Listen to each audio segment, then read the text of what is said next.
గద్ద ఊర్లకచ్చి ఆపదల సిక్కుకున్నది. కాపాడుర్రి, బతికి ఉండ్రి, నేను బతికి తినాల్సిన పిట్ట మాంసము పిండాలు ఎన్నో నా కోసం వెయిటింగ్ చేస్తున్నాయి, కాపాడుర్రి ప్లీజ్ ప్లీజ్ అని ఒర్రినా కాపాడే దిక్కు లేకుండా పోయింది.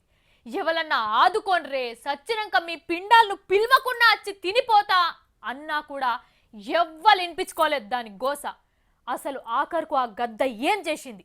దాని రేషన్ కార్డ్ చినిగిపోయిందా? గద్దల లెక్కల నుంచి అది గాయబైందా? అయితే గీ వార్త చూడాల్సిందే. Don't go away. అగో మంత్రుల ఆఫీస్ కాడ ఏమో మంది గుడిరు, మంటలార్పే బండి కూడా వచ్చింది. ఓర్ని చెట్టు మీదకి నిచ్చెనేస్తున్నారు, తేనె గిట్ల సోపుతారా ఏంది? సారు మెల్లగా మెల్లగా. అరే కొమ్మ మీద నిచ్చెన నిలబడతలేదు కదా.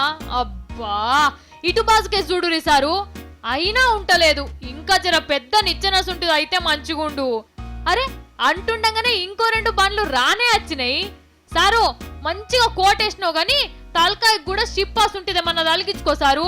ఆయనతో ఈగలు గర్వగల్లా ఓ కట్టసుంటిది పట్టుకపోరాదు రిసారు, మీదకు పోయినాక అందకుంటే కష్టమైతది. మెల్లగా మెల్లగా, ఇంకా జర పైకి, ఇంకా ఇంకా ఇక పాపు మీదికి పోయినరు కదా. కట్టెవట్టి మెస్లిస్తున్నారు. అరే తేనె తుట్టె కాదు, గద్దెలెక్కున్నది కదా. అబ్బా పతంగుల దారంలో సిక్కుకున్నట్టున్నది.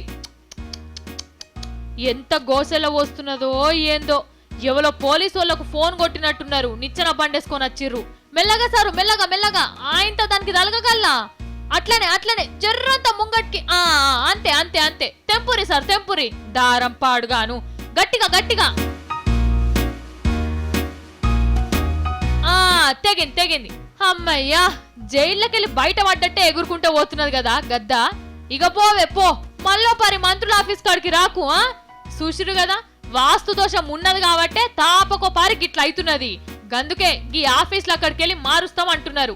పోలీస్ అన్నలు మీరు మస్తు తిప్పలు వాడి ఒక జీవి పానం కాపాడిరు కాబట్టి పబ్లిక్ తరపున సలాం చెప్తున్నాం.